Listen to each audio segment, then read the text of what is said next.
Thank you, Cathaoirleach, and I welcome the opportunity to speak today about what is a very worrying energy situation, and I want to thank my colleagues and our coordinator for putting this together. Unfortunately, there were signs of this energy crisis emerging before any blame could be given to Putin for his invasion of the Ukraine. We must, however, look closer to home at some of the failings of this government, which have left us ever more exposed to the impact of the international energy disruption. In October 2007, Minister Eamon Ryan warned us that 85% of Ireland's gas and oil were imported. He said, and I quote, this reliance on imported fuels from areas of the world that are geopolitically volatile contributes to price instability and vulnerability in Ireland. New domestic sources of oil and gas would ease the pressure. Ireland's oil and gas is a resource of the people. He also said, I want to ensure that our waters are fully explored and that we get a proper return for the state. Even in 2007, there were reports that Russia threatened to cut off supplies to the Ukraine. So 14 years ago, Minister Ryan was aware that there was a need for domestic energy security and exploration. Yet, in recent weeks, he says he was taken by surprise. What action did he take? He introduced legislation to ban gas storage infrastructure being built, and he banned new exploration licences being issued, aided and abetted by Fianna Fáil and Fine Gael. And this government is continuing on a path which makes our energy security even more perilous.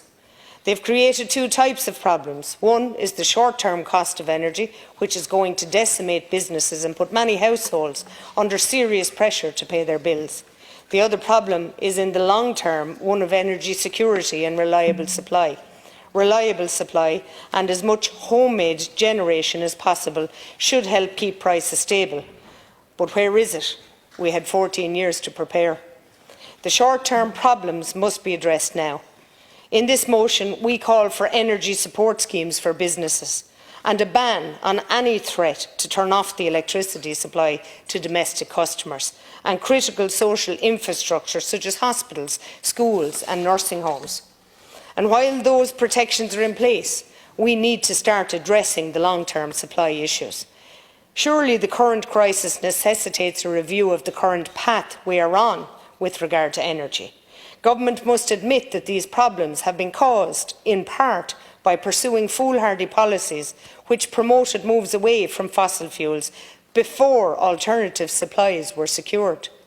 The Climate Action Bill has the target of a climate-neutral economy by no later than the end of year 2050. And unless this is revised, we will spend the next 28 years implementing damaging policy after damaging policy in an attempt to meet this unattainable target and paying massive fines to the EU for the privilege. We are simply not ready to move away from the traditional energy sources just yet. Surely the alternative should be fully ready and available before we try to abandon what we rely on. As is stated in the motion, the national grid has come under increasing pressure since the start of this decade. And with the spike in the number of amber alerts, which has gone from 13 in the last decade to 17 already in the 2 years of this decade, I received correspondence from a constituent recently who runs a successful retail business. That correspondence really displays very clearly how unprepared and disorganised we are when it comes to moving towards renewables. And I want to quote directly from his email.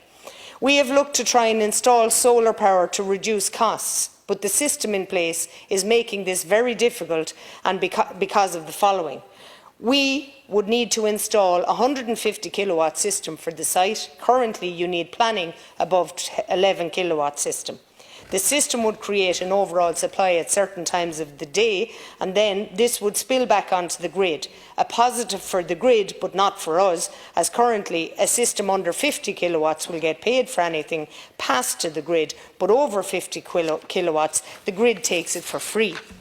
The cost of installing the system is €170,000 and would cut my dependency on the grid in half, but the upfront cost is difficult to raise. The grants for these systems are very low. The above system for our premises would get no grant. The other option is solar and a battery system, but the costs of these are not affordable to my business.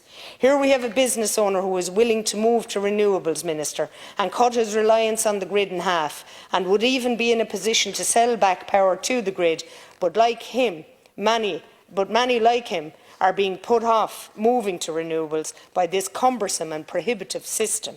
We have these great plans for net zero by 2050, and we haven't even got the basics right. Chair, not having the basics right and refusing to look at them in planning is how we have ended up with a housing crisis, and not addressing the employment issues in the health profession is how we have ended up with a health crisis, and now an energy crisis. At what point will we learn from experience? Thank you.